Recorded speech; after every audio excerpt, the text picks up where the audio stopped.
Fight fans, welcome to the PBC Podcast, brought to you by Premier Boxing Champions with your host, Kenneth Bouhairie and Michael Rosenthal.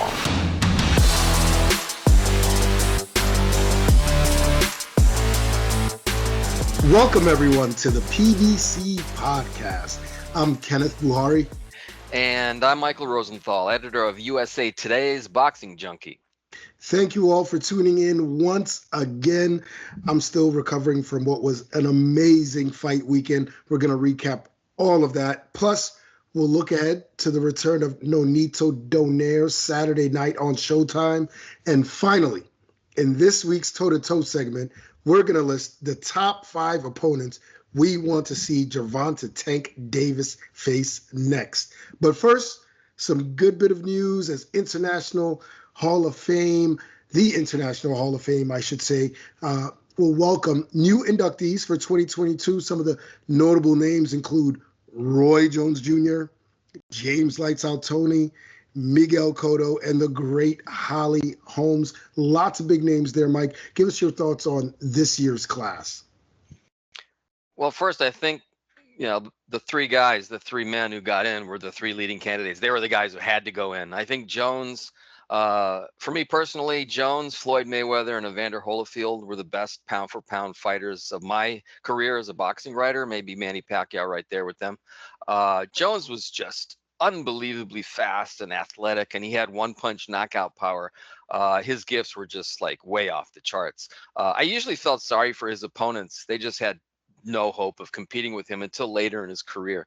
Tony was just a boxing savant, a defensive wizard who won titles in 3 divisions. Go back and watch how he bobbed his head to avoid taking punches. It was magic. The guy was really incredible. I underappreciated, I think. And he was a tough guy. He started as a middleweight and ended up as a heavyweight. His biggest flaw was the lack of discipline. He could have been even greater, which is kind of a shame. And Cotto was Mr. Consistency, if you will. He was a terrific all-around fighter who fought everybody, won titles in 4 divisions, and just always gave a good account of himself. He's definitely one of the best Puerto Rican fighters of all time. I think it's a really strong class. And remember, this class is going to go on with the previous 2 classes at the same time because of COVID-19.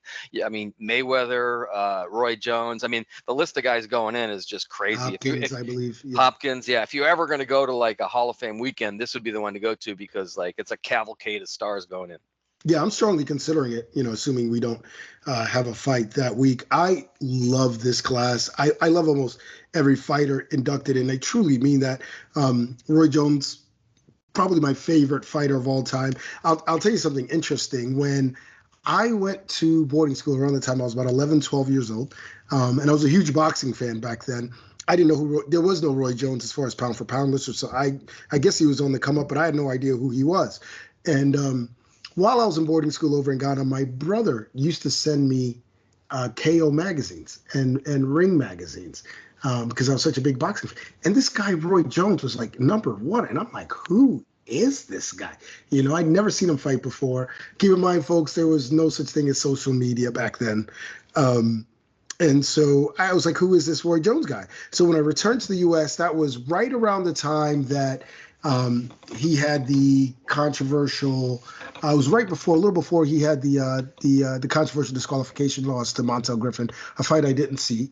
But I got to watch the rematch, and that was the first time I ever watched Roy Jones. That's a good fight. Good fight to pick. You think? Yeah, he was really locked in for that fight. Right. I mean, a first round knockout, and I was like, oh my goodness, I think this guy's my favorite fighter. And watch his career throughout. I mean, it's incredible, an inspiration to so many other fighters. Such a great fighter. So I love Roy. I love James Toney. Love the first, the first part of his career, and of course the incredible comeback in 2003 when he beat Vasily Jirov and Evander Holyfield back to back. He was just unbelievable. Miguel Cotto, also one of my favorite fighters. I thought underappreciated for a long time. So happy for him when he knocked out Sergio Martinez to become a 4 division champion. Holly Holm, someone who I covered for Boxing News and used to watch her fights. And I remember thinking like, man, she's one hell of a boxer. Then of course years later she goes and beats Ronda Rousey. Yeah. in the UFC. I mean, just a really great list of inductees. But there were some people that did make it who I wish did. What about you? Right. Well, there's several. The system they have, they only allow 3 in, and they only guarantee 3. And it's now you don't have to wait 5 years after retirement. You only have to wait 3 years. So there's a lot of really worthy candidates that aren't getting in. So for me, if I had to pick one guy, it kind of came down to Tim Bradley or Rafael Marquez, with a shout out to guys like Michael Moore, Genaro Hernandez, Carl Froch, and maybe obscure but worthy Pongsaklek Wonjongkam from Thailand.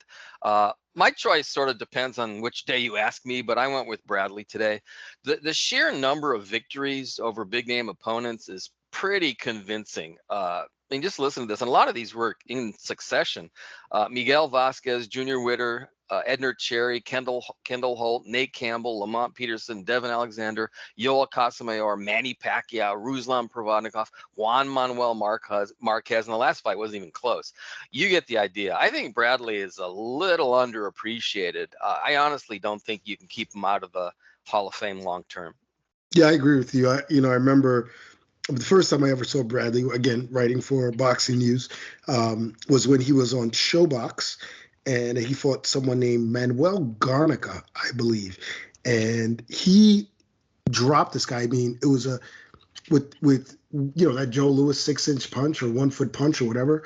I mean, he threw the shortest, most powerful right hand I'd ever seen, dropped the guy, sent him tumbling like across the floor to the opposite ropes. And from then on, I was a fan. And I was telling everyone prior to the fight that this guy's going to beat Junior Witter. And people were like, who? Who is this guy? No way he's going to be Junior Witter, because I guess Witter back then was like, he was one of the hot British fighters. But I had seen that one fight of Timothy Bradley, and I was 100% convinced. However, Diego Corrales is one name that comes to mind. After I chose 3 people, then it sort of became, well, who are the people I'd like to see get in? Diego Corrales comes to mind, and I do believe Corrales is absolutely deserving. Let me just clarify. But the person I really want to see get in, who I think is underrated by far, is none other than the Cobra, Carl Froch. I knew you were going to say that. I mean, he's just simply a fantastic, fantastic fighter. I'm going to read for you some of the names this guy fought in his prime. One of the greatest super middleweights of all time, and I also think one of the most underappreciated. Let's go in order here. Robin Reed in 2007. Skipping, any names that weren't big, but in 2008, he outpointed Jean Pascal. In 2009, he beat Jermaine Taylor. Also in 2009, he beat Andre Durrell. He had that very close loss to Mikhail Kessler, but he followed that up with the victory over Arthur Abraham. And then Glenn Johnson, by the way, he knocked out Lucien Boutte, and then he beat Mikhail Kessler in the rematch. And then he knocked out George Groves twice. I mean, that is one hell of a resume. Not only that, but he was fan-friendly. One of the best trash talkers you'd find in boxing. Point blank period. Carl Froch, the Cobra, great fighter, and I'd really love to see him in the Hall of Fame. Yeah, you know what? He's guys I'd like to see in this, maybe a slightly different conversation. Huge fan of Carl Froch, and yeah, you just presented a really strong case. I think we've mentioned this many times, but nobody will ever go out better than he did. 1-punch knockout over Groves in front of 80,000 people, and then he retires. It's the greatest exit ever. Another guy, if guys I'd like to get in, Genaro Hernandez, I think was really a dominating guy. He was a champion for a long time, and he was also one of the best people I've ever met in the sport. The late great Genaro Hernandez. So I kind of hope that he gets in. But you know what? You can make cases for a lot of these guys. So I just hope the guys who are deserving do get in at some point. Yeah, me too. I completely agree. I understand this year, obviously, there are so many good names. Makes it difficult, but I do hope that all the guys we mentioned get in. And with that, let's move on to the PBC Fight of the Week. Saturday night, Premier Boxing Champions returns on Showtime Championship Boxing, and in the main event, the legendary Nonito Donaire, a.k.a. the Filipino Flash, defends his WBC World Bantamweight title against Reymart Gaballo. Action begins at 10 p.m. Eastern Time, and we begin here with the essentials. How many guys can you describe as legendary while they're still boxing, while they still hold a title? Facts. Right. Okay. Donaire, 41-6 with 27 knockouts. Gaballo, 24-0, 20 knockouts. Donaire's 3-2 in his last 5, 3 knockouts. Gaballo, 5-0 with 4 KOs. Last fight for Donaire, he won the title by stopping Nordine Ubali in 4 rounds. And this past May, Gaballo defeated Emmanuel Rodriguez by a split decision last December. So he's going to will have been out of the ring for a full year.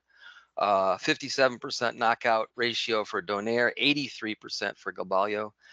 293 professional rounds for Nonito Donaire, 73 for Gaballo.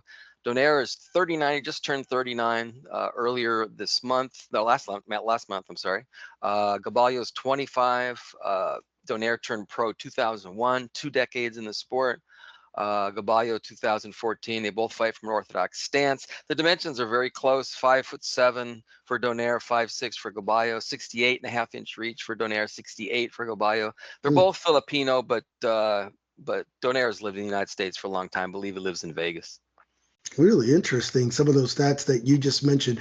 Donaire is so hot right now. What challenges does Gaballo pose for him? Okay, so Gaballo is a good boxer. He's a good athlete. That's one thing that stood out to me, watching his previous fights. And he's got top-end punching power, as his 20 stoppages and 24 fights indicate. Although a lot of those stoppages came as he was coming up in the Philippines.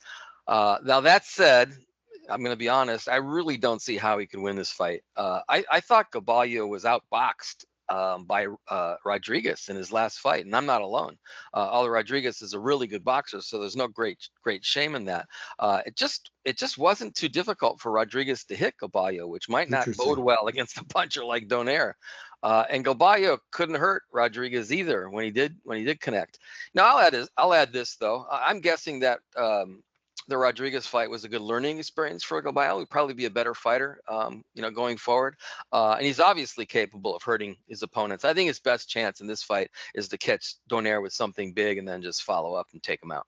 Yeah, you're probably right. Or, perhaps age might catch up to Donaire at some point. You mentioned he just turned 39 years old. Who knows? Speaking of which, what are your thoughts on Donaire's renaissance? It's amazing, especially given his age. It's a tribute to both his ability and his determination, his focus. I think it's also related to weight. He's had some success at 122 and 126 pounds, but 4 of his losses have come at those weights against good fighters. Yeah. He's a different fighter at 118, where his power is just devastating. He did lose to Naoya Inoue at 118, but that was as good as a win. He proved by giving the pound for pounder all he could handle and then some, that he's still an elite fighter in his late 30s. And he just destroyed Ubali to win his title. What he's doing now is really, truly remarkable. Yeah, I agree with you. Stylistically, how do you expect this fight to play out? Well, Gaballo will box, but he's pretty aggressive by nature. He'll probably land some shots, but he's going to be there to be hit. You got to remember, Donaire is a special. He's a really good counterpuncher. He's just going to bide his time and wait for his opportunities, and then bam. Yeah, I suspect that's how it's going to be. And based on what you said before, I assume you think Donaire is going to win? Yeah, I think this is going to be a pretty early knockout. I think Donaire KO 4. I just can't imagine, anything else. I probably should have honed in on the age too. It's possible that maybe his age will show, but he looks so good in his last couple fights. I just don't see that. Yeah, I like Donaire here as well. I think Gaballo's athleticism could give him problems early on, but once he settles into a rhythm, his power should make Gaballo tentative. Give me a unanimous decision or a late round stoppage for Donaire. Now, real quick look at the updated standings. I'm 32-11-3, Mike 32-11-3. So we are coming down the home stretch, and it is getting pretty close. Neck and neck. Last Sunday, Premier Boxing Champions and Showtime pay-per-view brought fight fans a terrific card, a sellout and star-studded audience of 15,850 people showed up to the Staples Center to watch boxing star and five-time world champion Gervonta Tank Davis successfully defend his world lightweight title, winning a unanimous decision over a game and brave Isak Pitbull Cruz. Mike, before we get into the fight, what did you make of the Sunday night fight, Sunday night card? Should more boxing cards occur on Sunday night? Well, in one sense, it kind of makes sense, assuming the numbers were solid. We don't know those yet. More people are home on Sunday night, right? I wonder if the main event should take place earlier, though. This fight didn't end until when? 12:30 a.m. on the East Coast. People have to work the next day.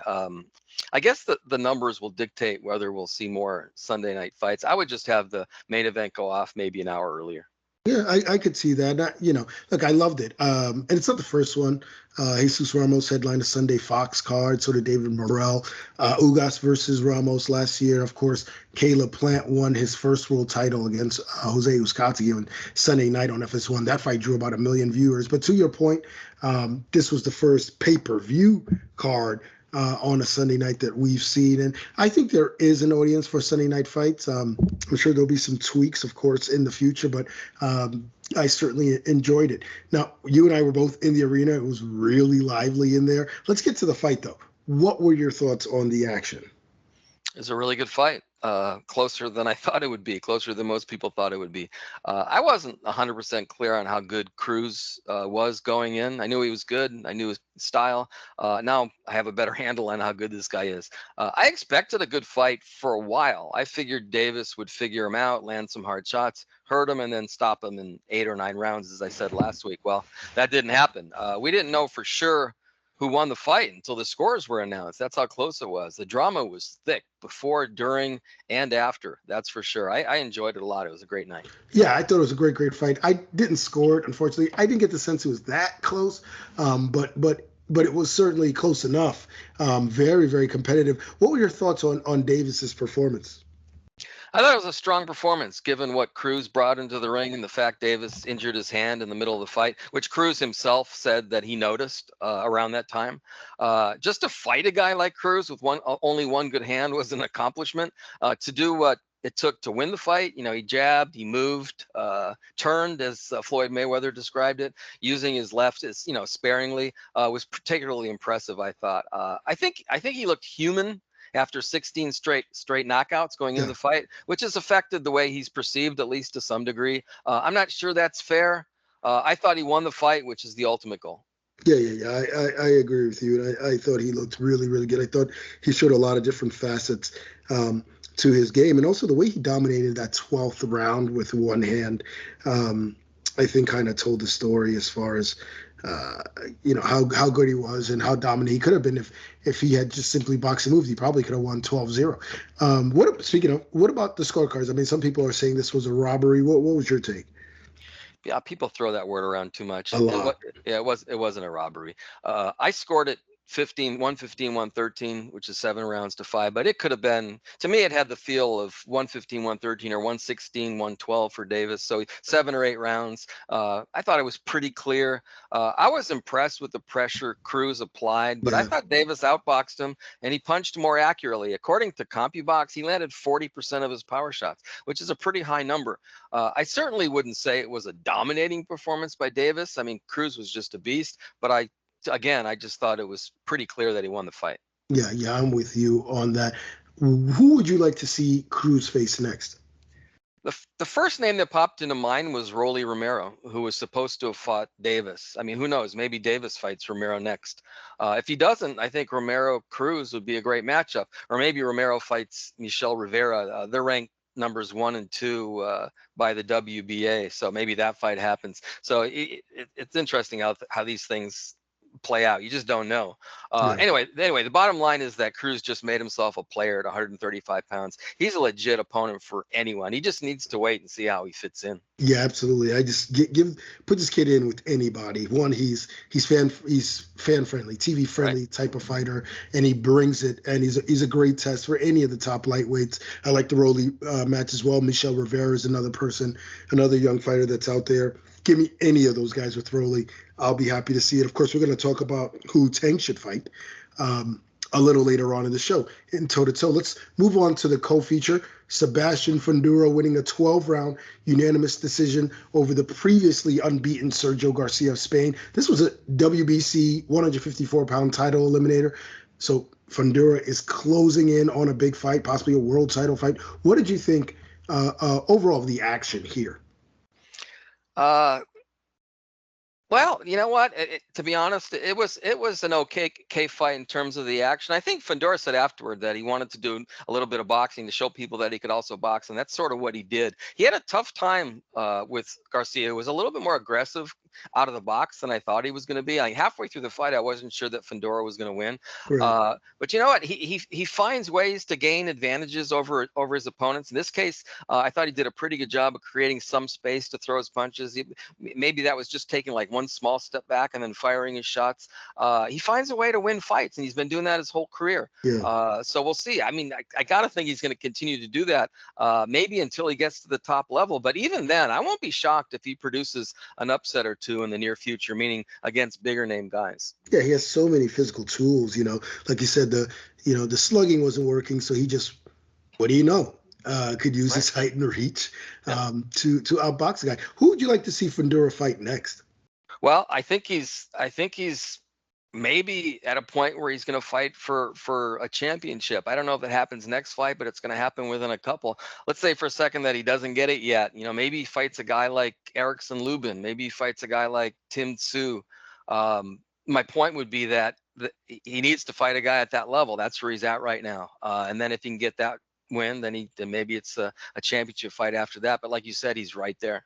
Yeah, and I love the Erickson Lubin fight. If he doesn't get a world title fight, I think that'd be great. Since Lubin too is also in the hunt for a world title shot, I think both of them could square off and see who would get that shot. Now, also on the card, we had a WBC middleweight title eliminator, and boy, was it good. Remember, the title is held by the undefeated Jermall Charlo. Carlos Adames with the upset, winning a majority decision over Sergey Derevyanchenko. What was your take on this fight? Well, my takeaway was it appears that Derevyanchenko might finish his career as the guy who couldn't get over the hump. He gave such strong efforts against Daniel Jacobs, Gennady Golovkin, Jermall Charlo, and now Carlos Adames on the Davis Cruz card, but he fell short again. The guy's a highly respected guy, but he's 4-1 in his last 5 fights, and he hasn't had his hand raised in 2.5 years. I kind of hope he gets another shot, but you just don't know. I have a feeling that he's going to be a guy who almost got there. Meanwhile, for Adames, this was a breakthrough victory for him. You beat a guy with the respect of Derevyanchenko, then that's it. Then you're immediately a player at middleweight. Yeah. What was your take on Adames's performance? I thought he was really good. You know what? To be honest with you, I didn't know that much about him going in.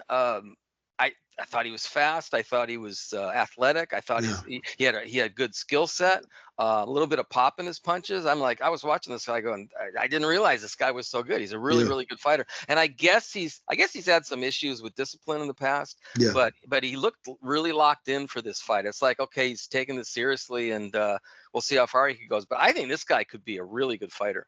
Yeah, absolutely. If he continues with that discipline and that focus, watch out. He could be scary good. Where does Derevyanchenko go from here?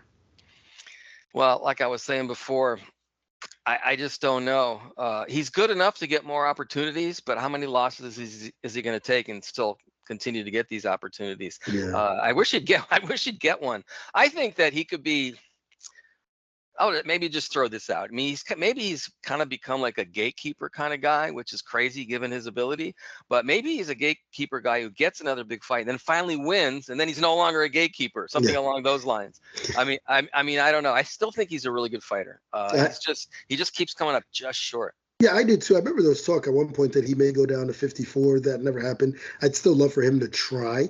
If he can get down to 54, I don't know if that's such a good idea. He's 36 years old, given his age. However, he still could be a player at 160, but in terms of getting the top level fights, I don't know about that. I think he's got to work his way back. He's had a few, shots. He's fallen short, and I think that there are probably a lot of other people in the queue who want to get their shots as well. What about Adames? Where does he go from here? Well, I think like Isaac Cruz, he sort of became a player on this card. You beat a guy like Gervonta, suddenly people have to take you seriously. So I'm looking at the 160-pound rankings. And to be honest, nobody really jumps out as an obvious opponent, but I think you got to put him in. Gervonta was ranked number 3 by the WBC. So I think you got to put him in with the top 5 guy, whoever they could make a fight with. And then if he wins once or twice more, maybe he's in a position where he fights for a world title. Yeah, I wouldn't mind seeing him against Juan Macias Montiel, the guy who that's perfect. Jamal Charlo fought. Yeah. It'd be a great barometer and a good tough fight between two tough fighters. But Adames very, very close to a world title shot. Now, in the TV opener, we saw some super featherweight action. Eduardo Ramirez easily outpointed Miguel Mariago over 10 rounds. Mike, what did you think of Ramirez's performance? I thought that Ramirez was pretty good. I guess he's had some ups and downs in his career, but I thought he controlled that fight from beginning to end pretty much. And it's almost like he blossomed before our eyes. Yeah. It's like what I'm trying to say. I don't know if he's a great fighter, but he looked like a good, solid, tough Mexican fighter that I think would give almost everybody a tough time. Yes, certainly. He seems to have come into his own, which is what you told me right before, as we were watching the fight live. Yeah. He's really, really blossomed. Who would you like to see him face next? Well, Ramirez was ranked number 6 by the WBC coming into the fight. He beats the veteran guy that everybody knows pretty convincingly. I got to think he's another guy that's going to fight a top 5 guy. Again, I'm looking at the rankings. You know who he could fight? Maybe Chris Colbert. Yeah, I like that fight. I would pick Colbert to win, but I think Ramirez would push him. I think that level guy. I guess he's there. I guess he's at that level. I think you're right. I mean, I'd love to see the Colbert fight. I think that is the fight to be made for him. Leo Santa Cruz, perhaps, if Santa Cruz will do 130. It's another good fight. But either way, I think he's closing in on a big fight.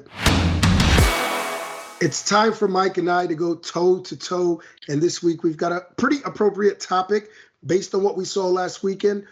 The top 5 opponents for Gervonta Tank Davis. Who do we want to see Tank Davis fight next? Davis, of course, announced today, or the WBA announced that Davis relinquished his 140-pound title. So now he solely has his lightweight title, which is where he plans to campaign. Lots of good options there. So the floor is yours, Mike, in ascending order. Who do you like for Gervonta Davis? Real quick preface before I give you my number 5. He was supposed to have fought Tank was supposed to have fought Rolly Romero. So part of me thinks that Romero deserves to get the fight. So a part of me would like to see him get it, but maybe that's number 6 for me. So my number 5, and this might be a throwaway choice because Teofimo Lopez has said he's going to go up to 140 pounds, but it's Teofimo Lopez. I don't know what to make of Lopez at the moment. He has the problem with his team, mainly his father. He fought with a health issue, according to doctors, in a story that was posted on ESPN, which was very strange, disturbing. I don't know for sure whether he'll ever get back to the guy who upset Vasily Lomachenko. The talent's there, though. If he can right his ship and stay healthy, I think he can bounce back and give anyone trouble. If he's at his best, the fight with Tank is a really interesting fight. Yeah, I like that pick. I think, of course, I don't see that next for Tank. I think we need to see where Teofimo's at, what weight he's at, what's going on with him, That's whether he wants to avenge his loss or or who knows what as far as Teofimo, what changes he makes and so forth. My number 5 is Devin Haney. Now, Haney, of course, had the good win Saturday night over Jojo Diaz. I think he's coming along really, really well, really impressively, and would make for a great fight for Tank. I give him, as great as his boxing skills are, I just don't think that he can withstand the power that Tank would bring to the ring, and therefore I like Tank to beat him at some point, pretty handily by knockout, and that's why he's number 5 and not higher on the list. But certainly Devin Haney is one of the worthy names. Okay, so he's on my list, and I'll talk about him in a little bit. Okay, well, who's your number 4? My number 4. So I feel good about 4, 3, 2, 1. Number 4 for me is Ryan Garcia. This matchup is really fun, in good part because both of the fighters backing, both guys are big social media stars, which would make for some exciting hype going into the fight.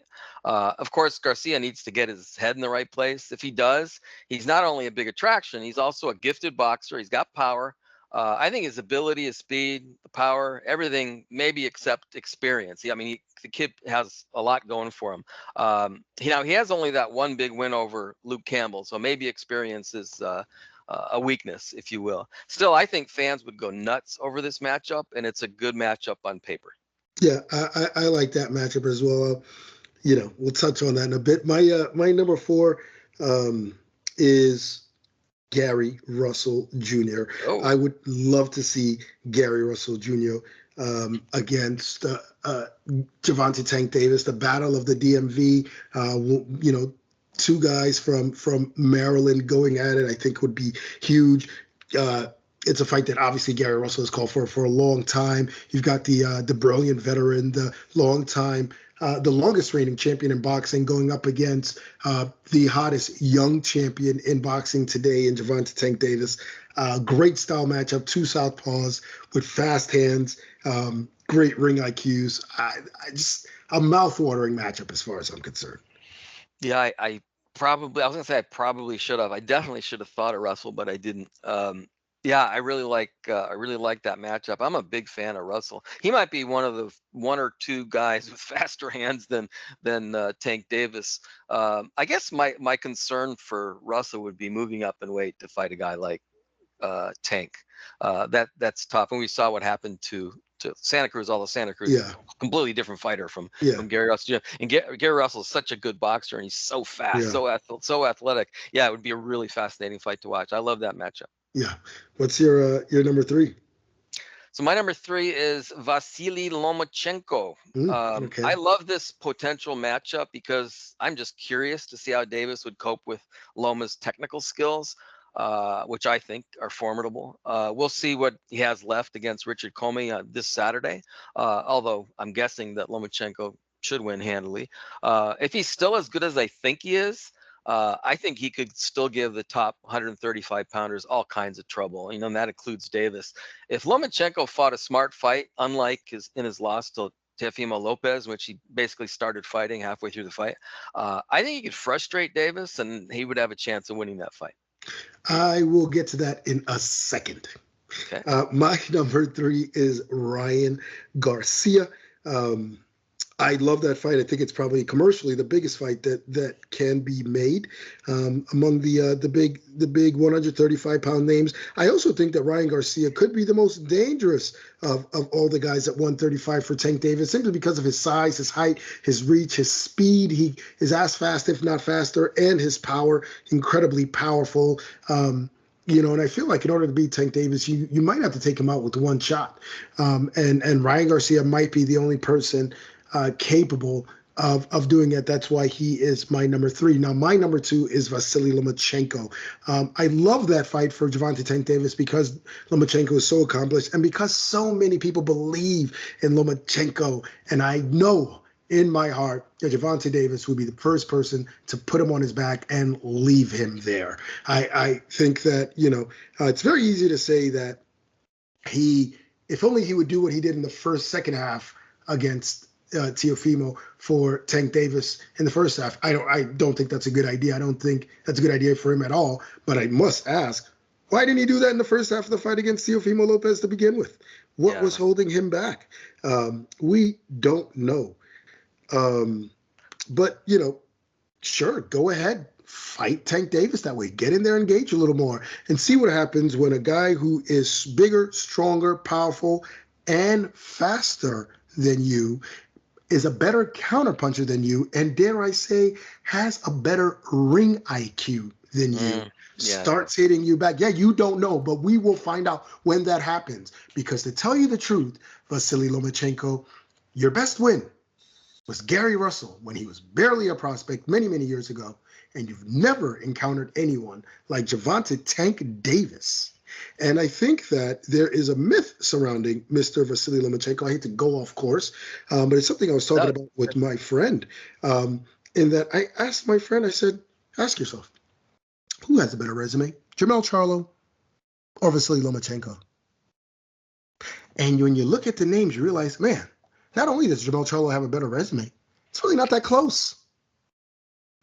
One guy is 15-2 with a win over Gary Russell and then some very, very secondary, not so impressive wins.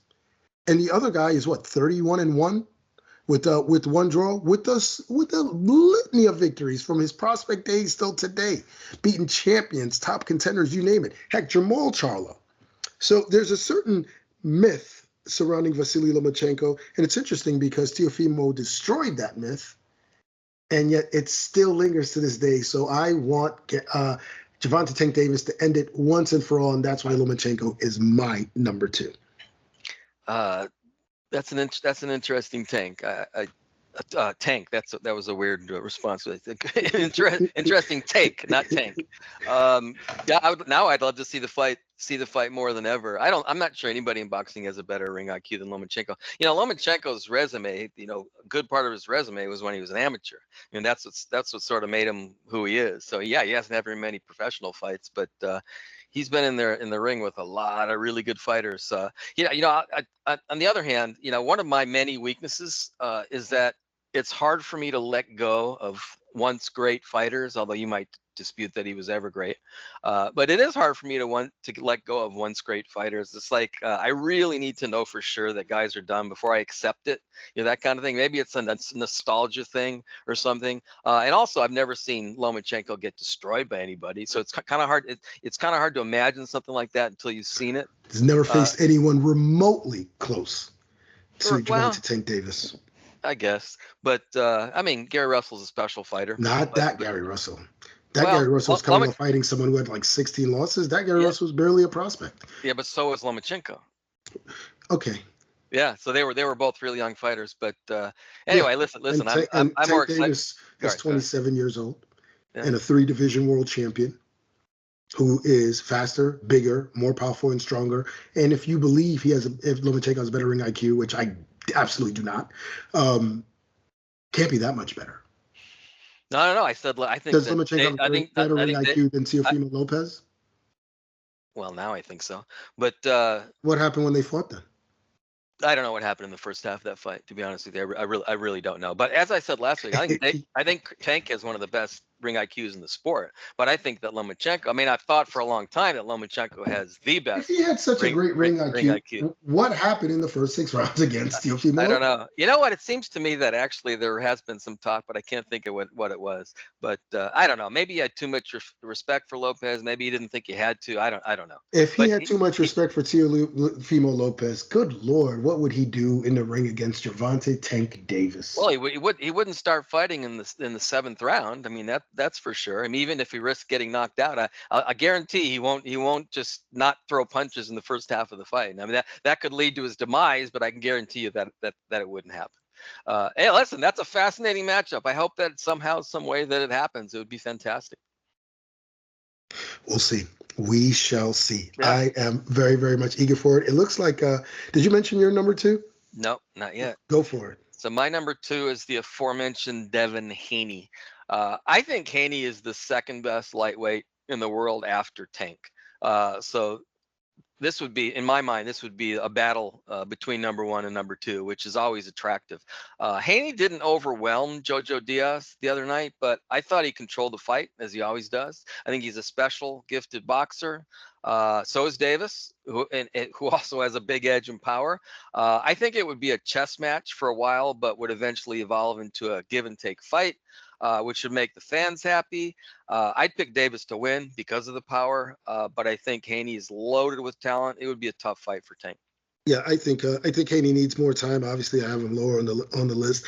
I don't even know if he'll ever get to that point where he could beat Tank. I just think Tank has too much in his tank, quite frankly. But I do love the fight. Definitely one of the fights that I want to see. And I think perhaps by the time Haney's ready, he may be at 140. So we might see the fight there. My number 1 is, or should I guess we have the same number 1, don't we? Yeah, I'd be surprised if I don't know who your number. We didn't talk about this beforehand, so I'd be surprised if we didn't have the same number. I'd be shocked. My number 1 is Keith Thurman. No, I'm kidding. Who's it's George Kambosos. I'm like, what? I'm assuming yours is George Kambosos as well. Yeah, it is. Yeah, no question. Well, I'll let you speak on it first. Well, for me, this is an obvious choice. Kambosos just beat the guy most believed was the top 130, or a lot of people believe was the top 135 pounder. He looked impressive doing it. And while I criticized Canelo Alvarez for focusing too much on titles and not enough on the guy across the ring, I do like the idea of a Davis-Kambosos fight for the undisputed championship, which is how I would see it. I long for one champ in each division. I would love to see that. Plus, I think it would be an entertaining fight. I would pick Davis to win, but Kambosos is an intense dude who has talent. He comes to fight. I know he'd fight his heart out against Tank, which would make for a good fight. I definitely hope that fight happens. That would just be huge. Yeah, I love that fight for both guys. I think it's easier to make since Kambosos isn't tied down by any platform or anything like that. He has that leeway. I know he was at the Devin Haney fight. I know he wants to fight in Australia. But look, if you went to the Devin Haney fight and you went to the Tank Davis fight and you checked out both atmospheres, you would probably want to fight Gervonta Tank Davis, because that's clearly the biggest and best fight that you can make. Would love to see it. I love the style matchup as well. Kambosos, tough, gritty, speed, skills, and obviously a very good ring IQ against Davis, who brings all of those things to the table, plus his concussive power. Perhaps the best matchup that can be made at 135. Would love to see it. Would love to see it, Mike. Crazy that we're suddenly talking about George Kambosos as like the guy at 135. But that's one of the things that makes boxing so great, is a guy can come out of nowhere. Literally, in this case, came from halfway around the world to become a major player in like arguably the best division in the sport. So it's very cool. Yeah, I mean, I hope any of these fights happen. I'd be happy if any of these 5 happen. So fingers crossed. Yeah, I'm with you on that, and let's boxing gods, please. So put that on our Christmas list this year. And with that, that'll do it for this week's show. We want to thank you guys, as always, for tuning in. Be sure to like, comment, and subscribe wherever you found us, and be sure to tune in next week for more boxing talk right here on the PBC Podcast.